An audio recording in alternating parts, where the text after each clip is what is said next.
Nikki Haley is now not the only 2024 Republican primary candidate to fail at answering the question, how is it that you are going to defeat Donald Trump in this primary? What are the differences between you and Donald Trump in this primary? South Carolina Republican Senator Tim Scott, who announced his candidacy, which is completely dead on arrival, earlier this week, he now was asked on Fox News, Trump's crushing the polls. How is that exactly will you defeat him? And Senator Tim Scott failed or was unwilling to answer the question in any real way. I'm going to play the clip for you. He uses words I recognize. They're all English words that I can define. I've heard these words before, yet he's not actually communicating anything. He either has no plan or he doesn't plan to defeat Trump, and maybe he's running for vice president. I don't exactly know the strategy, if there even is a strategy. Here's Tim Scott, and this is not a winning strategy in the sense that it is not a strategy at all. Have to go back to the former president because his lead is so mighty. How do you take on someone who literally fights to fight? I mean, I know you saw 2016, you saw 2020.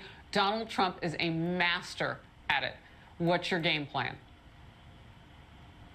My game plan is a simple one. I'm running for president of the United States, and I plan to be the nominee. So the good news is, for the American people, you will have a stark contrast between me and the rest of the field. I look forward to being the messenger that actually adds to our party without diluting our conservative values. Okay, was there an answer in there? The answer is no, there was not.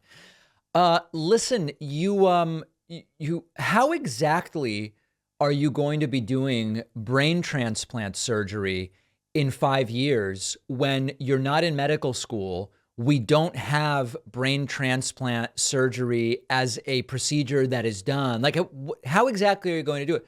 Well, listen, 5 years are going to go by and then I'm going to be doing brain transplants. Oh, wow. I guess I never thought about it that way.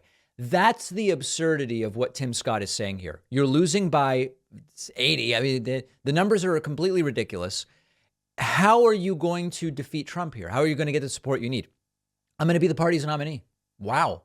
Pretty amazing that you plan to do that. Using words I recognize that don't mean anything. Now, I got a couple emails from people saying what he means is I plan to be Trump's vice president. I don't actually plan to win. I'm really running for vice president. And the way I'm going to do that is similar to the Nikki Haley technique, which is present myself as an alternative, but don't really attack Trump. Make it this kind of mild, like, well, my identity is different.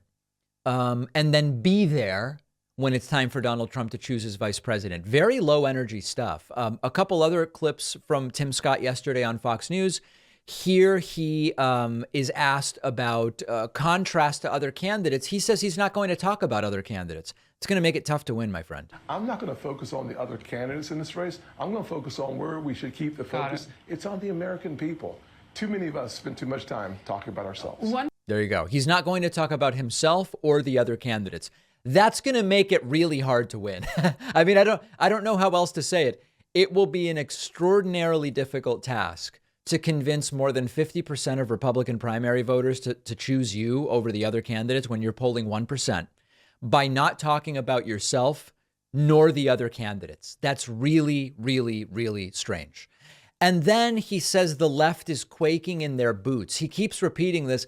I haven't heard one person on the left say they're afraid of Tim Scott. Here's what we're seeing. The radical left is quaking in their boots because when an African-American conservative who believes in the future of this nation stands up to be counted, they push back. That's a good sign we're on the right message.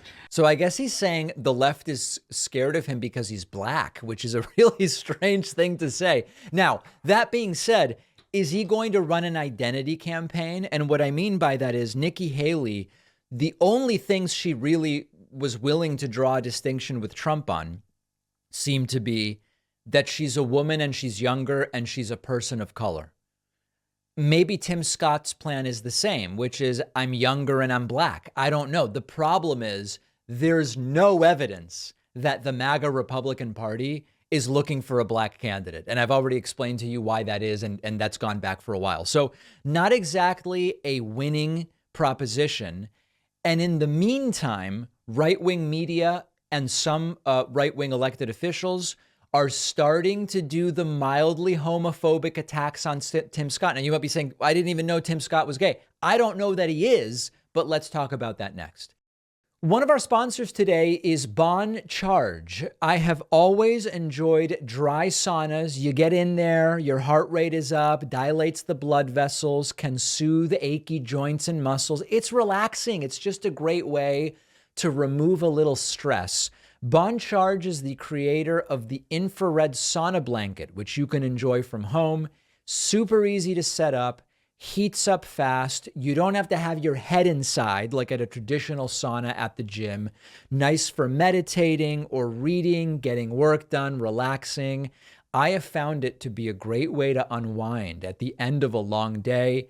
Easy to clean, sleek, lightweight design, easy to store, and comes with a 12-month warranty. And of course, if you don't love it, returns are super easy. But I think you will love it. And you'll get 15% off when you go to boncharge.com/Pakman and use the code Pakman. The link is down below.